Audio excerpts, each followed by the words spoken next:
عرفت اني عندي حق. منى بتقول نفس الكلام، انت لازم تاخد موقف واضح. ايه رأيك يا منى؟ تفتكر اسرع بموضوع الجواز ده؟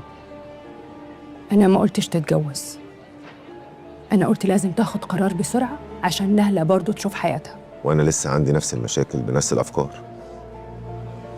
والله انا كبرت واظن ان انا هخلف، واللي قدي عندهم عيال في الجامعه، ايه الحل بقى؟ فايه؟ عاوز تسيبني؟ انا ما قلتش اسيبك. امال انت مستني مني ايه؟ خليك صريح، خليك واضح. عاوز تخلص الموضوع خالص؟ انا عايز اسال سؤال بس، ايه المانع ان انا اتجوز واحده ثانيه اخلف منها؟ انت بتتكلم جد؟ يا نهله انت المفروض الوحيده اللي ما تستغربيش من الموضوع ده. ده حب العمر والطفوله مشي وطلقك وراح يتجوز واحده ثانيه لما حب يخلف. صح يا بنتي ولا لا؟ ما تقولي حاجه بدل ما انت قاعده ساكته كده. انا مش مصدقه انك بتكلمني بالوقاحه دي وبتعايرني مثلا. طب ده قدر ربنا، ما كتبليش ان انا ابقى ام، بس كتب لي حاجات كتير. كتب لي اني ابقى ست حلوه وقويه وناجحه، وانا رضيت بده. وانت كمان المفروض انك رضيت بده عشان بتحبني. فايه؟